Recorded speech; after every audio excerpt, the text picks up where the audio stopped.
अभी मेड अंदर दाखिल ही हो रही थी कि एक शख्स तेजी से आया और मेड को धक्का देते हुए अंदर घुस गया। अंदर जाते ही सबसे पहले उसने दरवाज़ा बंद किया और फिर जो कुछ हुआ उसे देखने के बाद भोपाल के इस मोहल्ले में रहने वाले लोग सिहर उठे। मध्य प्रदेश में रहने वाले इस शख्स को 3 कत्ल करने थे। एक अपनी पत्नी का, दूसरा अपनी शाली का और तीसरा एक पुलिस अफसर का। पहले 2 कत्ल वो कर चुका था, अब बारी थी तीसरे और आखिरी कत्ल की, यानी पुलिस अफसर के मर्डर की। इसके बाद वो शख्स खुद भी मरना चाहता था। उसने तीसरे कत्ल से पहले ही अपना सुसाइड नोट भी तैयार कर लिया था, मगर इससे पहले कि वो तीसरा और आखिरी कत्ल करता, इस बात की खबर पुलिस को मिल चुकी थी। ये साजिश रचने वाला शख्स कोई और नहीं बल्कि खुद मध्य प्रदेश पुलिस का असिस्टेंट सब इंस्पेक्टर था। भोपाल के ऐशबाग इलाके में ही वो फ्लैट है जिसमें 3 दिसंबर 2024 की सुबह एकाएक कोहराम मच गया। उस घर में काम करने वाली मेड ने सुबह करीब 10:30 बजे घर का दरवाज़ा खटखटाया। अभी मेड अंदर दाखिल ही हो रही थी कि एक शख्स तेज़ी से आता है और मेड को धक्का देते हुए घर में घुस जाता है। उसने अंदर जाते ही सबसे पहले दरवाजे को बंद किया और फिर जो कुछ हुआ उसे याद कर भोपाल के इस मोहल्ले में रहने वाले लोग सिहर उठे। अगले 7 से 8 मिनट तक लगातार 3 महिलाओं के रोने चिल्लाने की आवाज़ सुनाई देती रही और जब तक ये शोर थमा तब तक 3 महिलाओं में से 2 की सांसें थम चुकी थी।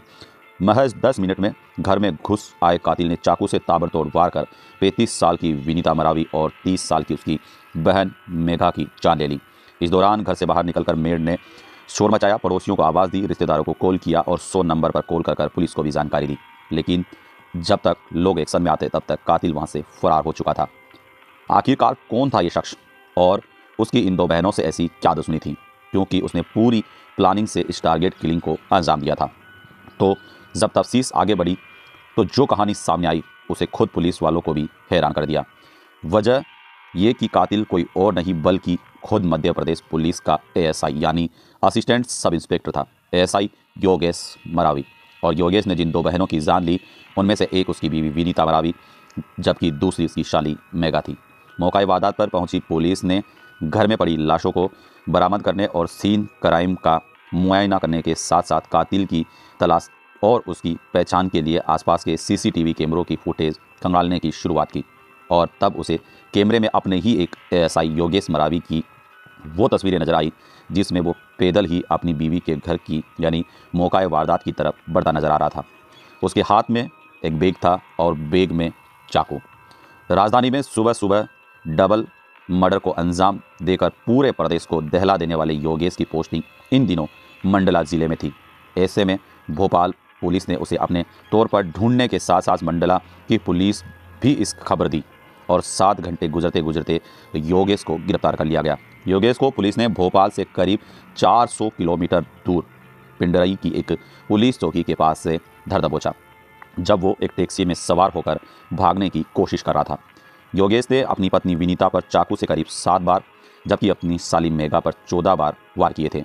ये वार पेट, कमर और प्राइवेट पार्ट के इर्द गिर्द भी किए गए थे।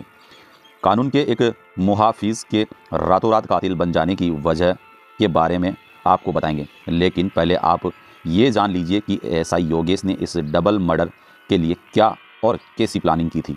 तफ्तीश में ये पता चला कि योगेश इस वारदात को अंजाम देने के लिए मंडला से बाकायदा टैक्सी लेकर भोपाल पहुंचा था।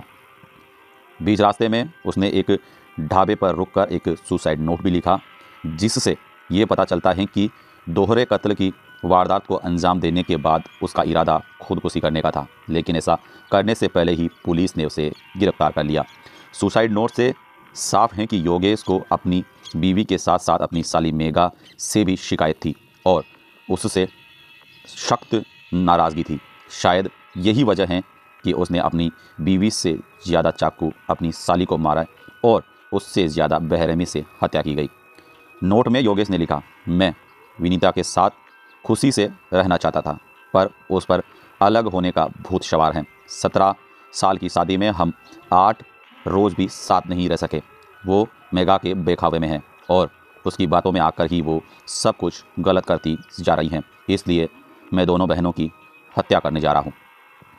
अब बात इस दोहरे कत्ल के मोटिव की।